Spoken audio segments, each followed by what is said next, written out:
രാവിലത്തെ ബ്രേക്ക്ഫാസ്റ്റ് പുട്ടായതുകൊണ്ട് അത് കഴിക്കാൻ ഒരു ആവേശം ഇല്ലാതെ ഇരിക്കുന്ന എൻ്റെ മക്കളെ കണ്ടപ്പോൾ ഏട്ടൻ പറഞ്ഞു, വേഗം കയറിക്കോ വണ്ടിയിൽ, നമുക്ക് ആവേശം കാണാൻ പോവാന്ന്. അത് കേൾക്കേണ്ട താമസം ഞങ്ങളെല്ലാവരും വേഗം ചാടി കയറിയിട്ടോ വണ്ടിയിൽ. ഉച്ചയ്ക്ക് 2:30 ഷോ ആണ് കഴക്കൂട്ട ഹരിശ്രീയിൽ.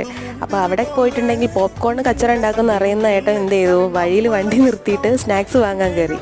അപ്പോൾ അവിടെ കണ്ട ഒരു കാഴ്ചയാണ്, രണ്ട് പെൺകുട്ടികളും ഒരു നായനെയും പിടിച്ചുകൊണ്ടിരിക്കുന്നത്. അത് കണ്ടതും മക്കൾ മൂന്നും ബാക്ക് സീറ്റിലേക്ക് വന്നു. പിന്നെ സ്നാക്സും വാങ്ങി തിയേറ്ററിലെത്തിയപ്പോൾ ഒപ്പാര തിരക്ക്. പിന്നെ ക്യൂ നിന്ന് ടിക്കറ്റൊക്കെ എങ്ങനെയോ തട്ടിപ്പറിച്ച് വാങ്ങി നമ്മൾ തിയേറ്ററിലെത്തിയപ്പോഴത്തേക്ക് നമ്മളെ സ്നാക്സ് മൊത്തം കാലിയാക്കാൻ എൻ്റെ മക്കൾ.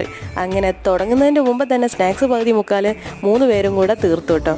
പിന്നെ സിനിമ തുടങ്ങിയത് ആവേശം മൂത്ത് എല്ലാവരും അടിപൊളി കൈയടി കേട്ടോ. സിനിമ കണ്ടതും പിന്നെ നമ്മൾ നേരെ പോയത് പെരുമാന്തറ ബീച്ചിലേക്കാണ്. ഏന്തി വലിഞ്ഞ് 8-10 എന്ന് പറഞ്ഞ് നടക്കുന്ന എന്താ വെച്ചാൽ 5-ാം വയസ്സിൽ ഇഞ്ചക്ഷൻ ചെയ്തതാണ് 2 പേർക്ക്. അതുകൊണ്ട് കാല് നല്ല വേദനയാണ്. കുറച്ച് നേരം കളിച്ച് പിന്നെ നേരെ ഞങ്ങൾ വീട്ടിലേക്ക് പോയി. അത്രയേ ഉള്ളൂ.